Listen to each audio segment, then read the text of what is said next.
Uniclac.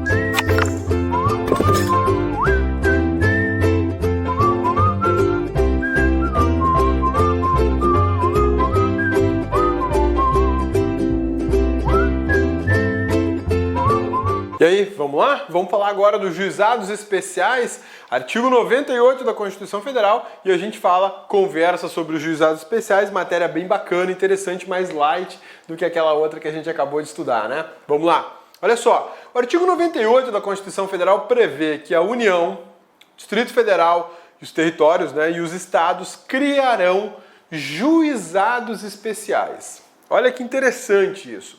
Quando a Constituição fala que a União, DF e Estados criarão juizados especiais, eu já posso entender que nós teremos juizados especiais federais, juizados especiais estaduais e juizados especiais do Distrito Federal. Belezinha? Sussa? Tranquilos? Então nós temos 3 situações em que é possível um juizado especial. Não saia por aí falando, pelo amor de Deus, em juizado de pequenas causas. Não existe causa pequena. Existem causas de menor valor, mas nenhuma causa é pequena, porque aquilo diz respeito ao interesse de cada um. E o interesse das pessoas não é um interesse pequeno, menor. Né? Por mais simples que seja o processo, eu nunca posso dizer que aquilo é pequeno. Talvez para aquela pessoa aquilo seja motivo de uma vida de trabalho. Embora para você talvez não seja, né?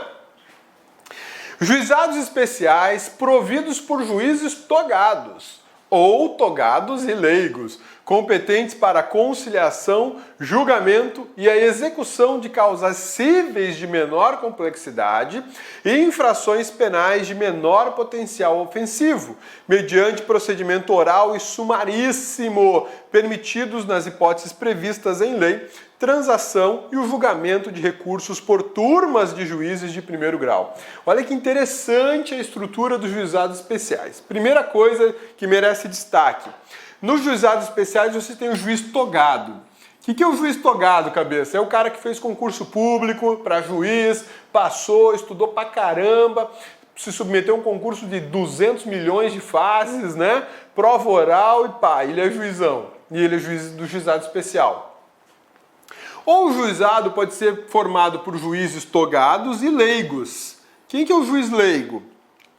O juiz leigo é um servidor público, concursado ou não, tá? Ele é um servidor público, concursado ou não, que ele pode tomar decisões, ou melhor, ele pode conduzir, digamos assim, audiências de conciliação. É aquela que vai lá, e aí tem acordo, não tem, vamos fazer um acerto, você paga tanto pro fulano, eu pago tanto e tal, e aí, vamos resolver essa parada aqui? Né? Esse é o juiz leigo, e ele acaba dando instrução no processo, enfim, ele dá um andamento nesse processo, ele tenta agilizar o andamento desse processo, para depois o magistrado togado dar uma assinadinha lá e falar assim, beleza, homologo tudo que vocês resolveram aí, tá? Então o juiz leigo, ele não é o magistrado, ele é, na verdade, um servidor público concursado que vai fazer parte das atividades do magistrado. Isso só é possível porque a Constituição prevê. Porque senão seria a bizarrice das bizarrices, né?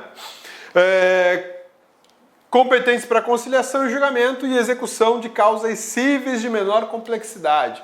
Causas mais simples, né? Por exemplo, uma batida de carro. Bateu o carro, nós vamos lá para o juizado especial, a gente resolve quem é que tem razão, quem é que paga, quem é que não paga. Né? Ah, cabeça, mas uma batida nem sempre é simples. Se ela for uma batida complexa, envolver diversos carros, exigir perícia, aí sai do juizado, não vai ficar lá. Não vai, aí vai para a justiça comum. Tá? Por exemplo, um acidente envolvendo um caminhão bitrem, diversos carros, motocicletas, e não se sabe exatamente de onde, como é que se originou esse acidente, esse sinistro, vai exigir perícia, vai envolver muita gente, vai tumultuar o processo, não vai ficar no juizado, ele vai lá para a justiça comum, tá? Infrações penais de menor potencial ofensivo. São infrações penais mais simples, né? Crimes de pena mais baixa. E o juizado tolera isso porque os crimes, salvo engano, que tem pena máxima até 2 anos. Acho que essa é a regra da Lei 9.099, se eu não estou enganado. E aí eu consigo colocar aqui uma série de crimezinhos bem bagaceiros lá, e a maioria da transação penal, não tem nem processo, porque assim eu consigo desafogar, de certa forma, a justiça comum, porque ela vai tratar dos crimes mais graves, né? Belezinha? Outra coisa interessante, que já vi em prova. Recurso do juizado especial não vai para o Tribunal de Justiça. O recurso do juizado especial vai para uma turma recursal do próprio juizado especial, formada por juízes de primeiro grau. Deixa eu te mostrar, fazer um esqueminha aqui para você memorizar isso, né? Já prepara aí para desenhar, meu amigão. Vai lá. Olha só. A gente tem aqui, ó, o Tribunal de Justiça, tá bom? E aí, abaixo do Tribunal de Justiça, a gente tem o juiz de direito. Esse juiz de direito, ele pode ocupar uma vara ou ele pode ocupar um juizado especial. Beleza? Tudo bem? Esse juiz de direito, ele está no primeiro grau. O TJ é o segundo grau. Primeiro grau de jurisdição, segundo grau de jurisdição. Belezinha? Sussa, tranquilos? Juizão trabalha na vara. Cabeça, eu não vou ser juiz para trabalhar na vara, não, cabeça. Ah, já pensou besteira, né, ô cabeçudo? Vara é o local onde o juiz trabalha. Primeira vara, segunda vara, terceira vara, quarta vara, o juiz trabalha na vara. Ele fica lá na vara, sentado na vara, trabalhando. Esse é o papel dele, sentar na vara e decidir processos, tá? Ele senta na vara para trabalhar. E aí ele dá uma decisão enquanto ele está na vara, como juiz de direito. Essa decisão dele eu não gostei, então eu faço um recurso para o Tribunal de Justiça. Recurso. O juiz trabalha na vara, o desembargador trabalha na Câmara, né? Eu acho que aqui em cima é melhor, né? Vamos lá. Aí o juiz de direito trabalha na vara, tá lá sentado na vara, trabalhando. O que ele faz? Deu uma decisão. Eu não gostei da decisão, recurso para o Tribunal de Justiça. Regra processual das mais básicas do sistema jurídico brasileiro, tá bom? Agora, o juizão trabalha no juizado especial. E assim como o juiz que trabalha na vara, o juizão do juizado especial vai dar uma decisão. Só que a decisão dele, não vai para o Tribunal de Justiça, vai para a turma recursal do juizado especial. O recurso da decisão do juizão enquanto juiz do juizado especial não vai para o TJ, ele vai para turma recursal do juizado especial, tá? E essa turma recursal aqui, ela é composta por juízes de primeiro grau. Olha que interessante isso, né? Quando a gente estuda toda a sistemática processual brasileira, a gente descobre que os recursos, via de regra, vão para juízes de segundo grau. Sim, os recursos são para quem está numa estrutura superior, hierarquicamente superior. E o juizado especial não, o recurso do juizado especial vai para outro juiz de primeiro grau. Esse juiz de direito que ocupa um juizado especial é juiz de primeiro grau. E o recurso dele, da decisão dele, o recurso da decisão dele, vai para o primeiro grau de jurisdição. Bacana, né? Isso você tem que saber, meu amigão. Independente de cair processo civil ou processo penal na sua prova, você tem que saber que as decisões dos juizados especiais, elas são recorríveis. E o recurso delas vai justamente para a turma recursal. Se fosse um juizado especial federal, ia para a turma recursal federal. Ah, mas é um juizado especial estadual lá de Tocantins, beleza? Vai para a turma recursal dos juizados especiais do estado de Tocantins, que tanto faz ser federal ou estadual, as turmas recursais são compostas por magistrados de primeiro grau, ao passo que os tribunais de justiça ou tribunais regionais federais são compostos por juízes de segundo grau, que nós chamamos de desembargadores. Belezinha? Sussa, tranquilos? Anotou isso aí? Tá tranquilo agora? Dá um print na tela e vamos em frente, porque a gente tem mais coisa para conversar ainda sobre o judiciário brasileiro e os juizados especiais. Então agora você está ligado, já sabe que os juizados especiais são para causas de menor complexidade e os crimes de menor potencial ofensivo. Esses crimes são julgados no juizado especial por um juiz de direito ou por um juiz federal, caso o juizado especial seja federal.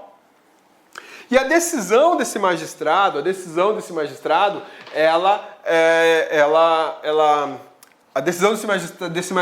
do juizado especial, ela está sujeita a recurso que não vai para o Tribunal de Justiça ou para o TRF, vai para a turma recursal, tá bom? Que é composta por juízes de primeiro grau. Lei federal disporá sobre a criação de juizados especiais no âmbito da Justiça Federal. A lei já existe, os juizados especiais federais já existem e eles tocam o terror lá, tá? Toca o terror, não tem perigo não. Todos eles já existem. Brigar com a administração pública federal, a coisa mais boa do mundo é brigar no juizado especial. Você não precisa de advogado. Dependendo da causa, você não precisa de advogado. Causas até 20 salários mínimos, você pode ir lá sozinho, de boa, tá? As custas e emolumentos serão destinados exclusivamente ao custeio dos serviços afetos a atividades específicas da Justiça. O que é isso, cabeça? Custas e emolumentos. Dinheiro. Você acha que para litigar em juízo, ou seja, para você discutir alguma questão, qualquer que seja ela na Justiça, é gratuito? É de grátis, como diz um amigo meu? Não, não é de grátis. Você tem que pagar. E é caro, não é barato. Exceto se você conseguir o benefício da justiça gratuita. Aí nesse caso, caso você tenha o benefício da justiça gratuita, você não vai ter que desembolsar dinheiro para poder processar alguém ou se defender de alguém que está te processando.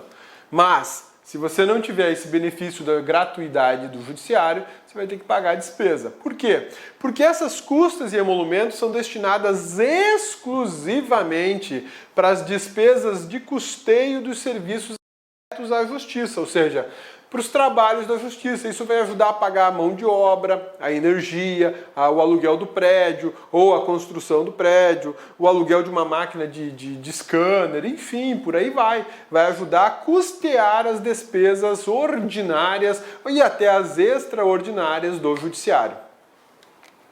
O artigo 92 não prevê as turmas recursais dos juizados especiais como órgãos do judiciário. Isso é só uma anotaçãozinha para você saber, né? Que o artigo 92 não colocou lá naquela lista, lembra aquela lista da primeira parte da nossa aula, que eu mostrei para vocês os órgãos da justiça brasileira? Então, lá não tem turma recursal. A turma recursal, ela aparece depois, quando a gente fala aqui no 98 dos juizados especiais. Belezinha? Sussa? Tranquilos? Então vamos para frente.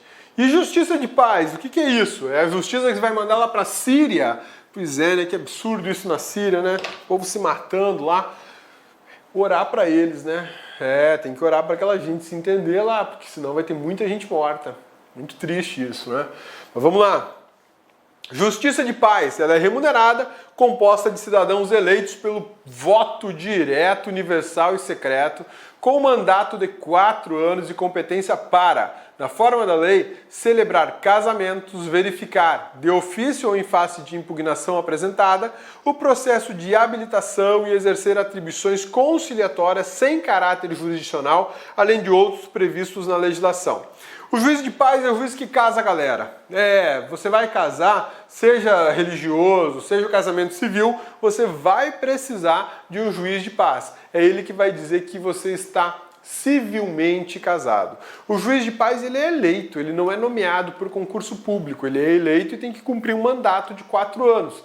Então, se você é um cara que casa muitas vezes, né? Você casa várias vezes, então você vai, cada vez que você for casar, capaz de você encontrar um juiz de paz diferente, né? Ô cabeça, a gente casa uma vez só. Vai falar isso pro meu pai. Meu pai casou 9 vezes. Verdade, meu pai casou 9 vezes. Teve 9 esposas. 9 que eu sei, né? Meus irmãos que são mais velhos, parece que tem uma conta um pouco maior, né? Cada vez que casava era um juiz de paz diferente. Então, por que isso? Porque o juiz de paz fica 4 anos no mandato. 4 anos no mandato, tá bom? Não esqueça do juiz de paz. E o juiz de paz tem idade mínima. Qual é a idade mínima deles? Juiz de paz tem idade mínima prevista na Constituição da República e isso é perguntado em prova. Não porque seja algo extremamente relevante e importante para o exercício da sua profissão, mas é porque muita gente não grava a idade do juiz de paz, embora tenha que saber dela quando nós tratamos de direitos políticos. Idade mínima para ocupação de cargos eletivos. Tem lá uma regrinha no artigo 14 da Constituição Federal que diz o seguinte: os deputados, prefeitos e juízes de paz devem ter pelo menos 21 anos. Grava isso, meu amigão. Idade mínima para ocupar um cargo de juiz de paz é de 21 anos. É a mesma idade dos deputados federal, estadual, distrital e prefeitos e vice-prefeitos. 21 anos, a idade mínima. Onde é que está isso? Aqui na parte do judiciário? Não, está lá no artigo 14 da Constituição, lá no início das nossas aulas, né? E aí o examinador está ligado que quando você estuda, você faz o caminho de ida na Constituição Federal e não faz o caminho de volta, revisando a matéria, né? É a hora que a onça bebe água. Aí ele pergunta para você uma questão sobre juiz de paz no meio do judiciário e fala assim: a idade mínima para um juiz de paz é de 18 anos, é de 35 anos. E aí, como é que faz? Você está na questão sobre o judiciário, está todo concentrado em judiciário e esqueceu que tem idade mínima para ser membro do judiciário, digamos assim, né? Juiz de paz. Ou então uma questão que fala o seguinte: todo membro da magistratura somente ingressa no cargo de magistrado ou de juiz por meio de concurso público. Certo ou errado? Todo membro da magistratura só ingressa no cargo de magistrado ou de juiz por meio de concurso público. Certo ou errado? Errado, meu amigão. Errado. Juiz de paz, ele é eleito. Ah, cabeça, mas o juiz de paz não é um juiz como o do judiciário. Tudo bem. Ministros do STF, não tem concurso público. É nomeação, indicação política. Parte dos ministros do STJ, do TST, do TSE, do STM, indicação política. Membros dos tribunais de justiça que vêm da advocacia nunca fizeram concurso público. Indicação política é o que a gente chama de quinto constitucional. Então nem todos os cargos de magistrado são providos mediante concurso público. Juiz de paz, STF e o quinto constitucional são exemplos expressos na Constituição de que o acesso ao cargo de juiz não precisa necessariamente ser por concurso público. Vamos falar agora da administração da justiça. A autonomia administrativa que o judiciário possui. Esse é um tema bem bacana, bem interessante. Então, olha lá. Artigo 99 da Constituição Federal garante ao Poder Judiciário autonomia administrativa e financeira. Passa a canetinha marca-texto aqui, por favor, tá? Toda a estrutura do judiciário ela é portadora de autonomia administrativa e autonomia financeira. O que isso quer dizer? Isso quer dizer que os tribunais podem elaborar seus próprios orçamentos, as próprias despesas. Eles podem definir o que é importante gastar e o que não é importante gastar. Quando ele detém autonomia administrativa, são os tribunais que decidem que tipo de serviço vai ser realizado em que dia e em que horário. Isso faz parte da independência da função judiciária e da harmonia. Os tribunais elaborarão suas propostas orçamentárias dentro dos limites estipulados conjuntamente com os demais poderes na Lei de Diretrizes Orçamentárias. Deixa eu te explicar uma coisinha sobre orçamento. Quando a gente fala de orçamento, no Brasil, quando a gente fala de orçamento no Brasil, eu tenho que falar de quê? Da norma mais importante sobre orçamento nesse país é a Constituição Federal de 1988. A Constituição Federal de 1988 ela estabelece outros 3 tipos de normas para falar de orçamentos e de despesas públicas, receitas e despesas públicas. Eu estou falando do PPA, que é o Plano Plurianual, estou falando da LDO, Lei de Diretrizes Orçamentárias, e estou falando da LOA, Lei Orçamentária Anual. O PPA, ele tem duração de 4 anos, tá? A LDO, ela, salvo engano, a duração máxima dela é de 2 anos. Agora, a Lei Orçamentária Anual é uma para cada ano, tá? Uma para cada ano. Todas essas normas devem observar ainda a Lei de Responsabilidade Fiscal, que é a Lei Complementar 101 de 2001.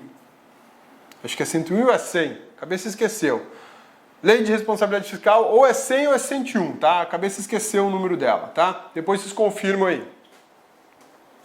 Então, sempre que a gente falar de orçamento e despesas públicas, eu tenho que entender que a Constituição Federal é extremamente importante, com regras expressas sobre isso. Eu tenho que observar o Plano Plurianual, a Lei de Diretrizes Orçamentárias, a Lei Orçamentária Anual. E, acima de tudo, tenho que observar a Lei de Responsabilidade Fiscal, que é a Lei 101 de 2001 ou 100 de 2001. Eu esqueci o número, Lei Complementar, tá? Não bastasse todas essas regras, nós ganhamos de presente o ano passado uma emenda constitucional monstro, que é a Emenda Constitucional 95 de 2016. Essa emenda fixa o teto de gastos públicos.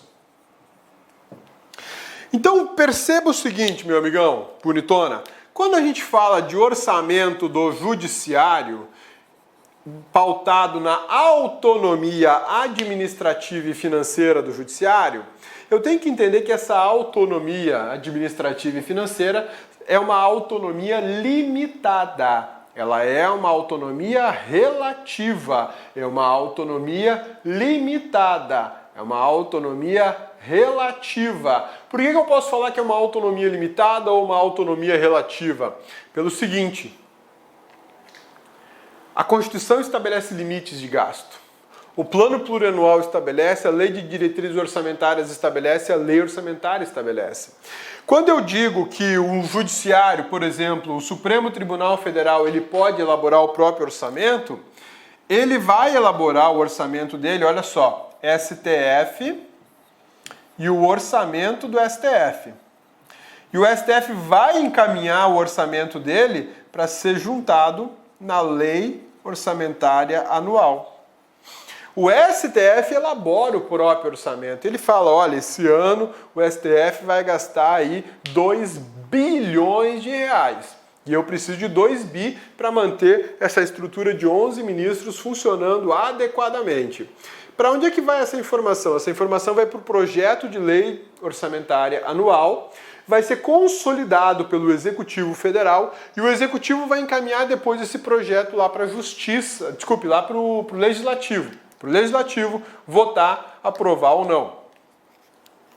Mas a lei orçamentária só pode apresentar o orçamento do STF, do Congresso Nacional, da Presidência da República, ou seja, do Executivo Federal, se esses projetos de orçamento observarem os limites estabelecidos pela Lei de Diretrizes Orçamentárias, mostrarem o PPA, observarem o PPA e, acima de tudo, a Lei de Responsabilidade Fiscal. Existe uma regra básica no Brasil sobre orçamento público. É proibido gastar mais do que aquilo que você arrecada.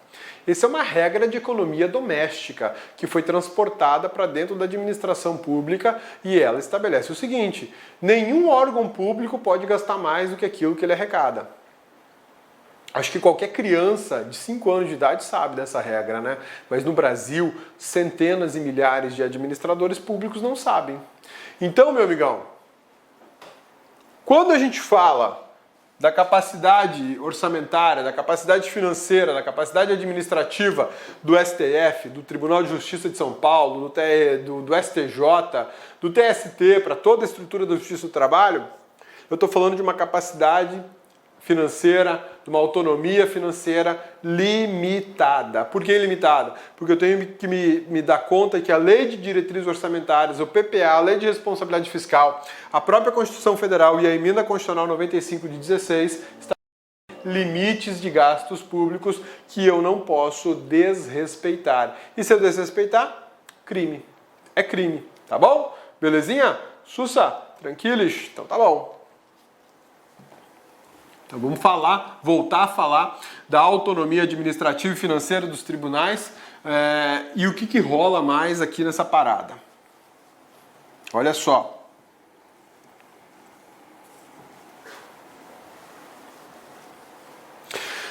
Para o encaminhamento da proposta orçamentária serão ouvidos os tribunais interessados. Quando o Supremo Tribunal Federal vai encaminhar a proposta orçamentária da Justiça Federal, ou seja, do Judiciário Federal, que quem encaminha é o STF, ele tem que ouvir o STJ, o TST, o TSE, o STM. O STJ, para fechar a proposta orçamentária dele, ele tem que ouvir todos os tribunais regionais federais. Os tribunais regionais federais, para fecharem a sua proposta orçamentária, eles terão que ouvir todas as unidades da Justiça Federal existentes no país. E por aí vai, em cascata. Só assim é que eu consigo formular um orçamento real, um orçamento que vai contemplar todo mundo. Se eu não fizer isso, o orçamento vai ser furado.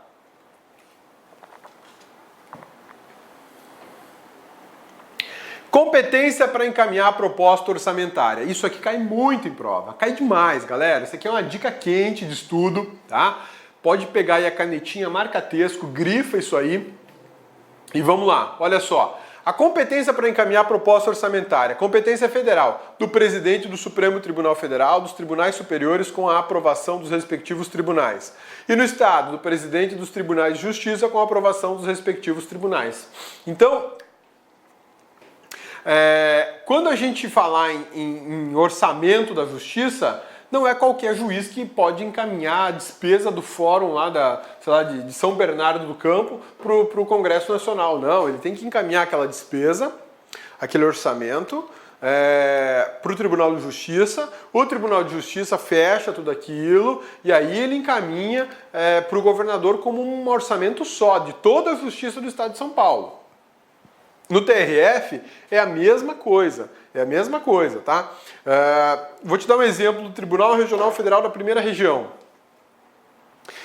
Eu moro em Anápolis, estado de Goiás, é uma cidade que é colada em Goiânia, 50 quilômetros de Goiânia. O cabeça mora em Anápolis e trabalha no Ministério Público Federal em Anápolis. E o Ministério Público Federal trabalha junto com a Justiça Federal. Os processos vêm para a Justiça Federal e vão para a Justiça Federal e assim vai. O maior volume de processos é a Justiça Federal. Cada unidade da Justiça Federal tem lá uma relação de gastos daquela unidade. Essa relação de gastos ela é transmitida por um servidor preparado, treinado, ela é transmitida para um órgão dentro do Tribunal Regional Federal da Primeira Região, que fica em Brasília. Esse órgão vai contabilizar tudo isso e vai apresentar para o presidente do TRF da Primeira Região e falar, olha, a unidade de Anápolis gasta isso aqui por ano. A unidade de Uruaçu, que é uma outra cidade, gasta isso. Goiânia gasta isso. Lusiânia gasta isso. Rio Verde gasta isso. Tumbiara gasta isso. No total, o estado de Goiás gasta tanto. Aí o presidente do TRF vai falar assim, beleza, então me dá a despesa do estado de Goiás, do Mato Grosso, da Bahia, do DF, e do Amazonas, e do Acre, de Rondônia, e do Pará.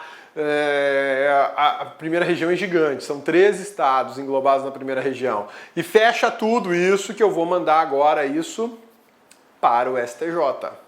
E aí, com essa montanha de despesas, é encaminhada uma proposta orçamentária para o STJ, e o STJ vai ter que analisar o de todas as justiças federais do país e a despesa do próprio STJ, para depois encaminhar isso para a Presidência da República num orçamento só. Sacou? É assim que funciona. Então, se não for dessa maneira, a Justiça Federal de Anápolis vai ficar sem recurso, porque ela não foi ouvida. Vai faltar dinheiro para algum serviço. A estrutura do MPU é mais ou menos a mesma coisa, nesse sentido, só que quem vai apresentar a proposta é sempre o Procurador-Geral da República para o Ministério Público da União. E para os Ministérios Públicos Estaduais, o Procurador-Geral de Justiça para o MPE, e ele apresenta para o governador daí. A proposta orçamentária fora do prazo da Lei de Diretrizes Orçamentárias autoriza o Executivo a considerar os valores aprovados na lei orçamentária vigente. Então, olha só. O que esse mecanismo aqui quer dizer pra gente? Nós estamos em 2017, tá beleza? Isso aqui é a linha do tempo do cabeça, tá? A gente tá aqui, ó, 2017. E nós estamos na fase de elaboração do orçamento, para 2018. Belezinha? Sussa, tranquilos? Se o Ministério Público da União, por exemplo, não vamos falar do Judiciário, né? Vamos falar do Judiciário. Se o STJ não mandar a sua proposta orçamentária no prazo, não mandar para o presidente da República, que vai consolidar e depois encaminhar para o Congresso, se ele não mandar no prazo, o presidente da República vai observar as normas do ano de vai observar para 2018, se ele não mandar a proposta para 2018, vai observar o que foi aprovado para 2017, tá? Deixa eu cabeça apagar aqui, que a cabeça ia falar besteira, ia falar 2016, mas não é, 2016 ele não vai observar, porque em 2017 eu já tenho um orçamento aprovado. Então, se o STJ não mandar a proposta orçamentária para 2018 no prazo correto, o presidente da República pode ignorar isso e mandar um valor compatível ou igual àquele que foi dado em 2017. Belezinha? Sussa, tranquilos? É o que esse dispositivo aqui está falando pra gente. Então, quem vacilar no prazo de oferecimento da sua proposta orçamentária vai ficar com o orçamento congelado, porque o Executivo vai olhar observar o orçamento que está em vigor. Então, a proposta de 2018 não apresentou no prazo a proposta orçamentária de 2018, vale a de 2017. Belezinha? Na próxima aula a gente continua mais. Clique like.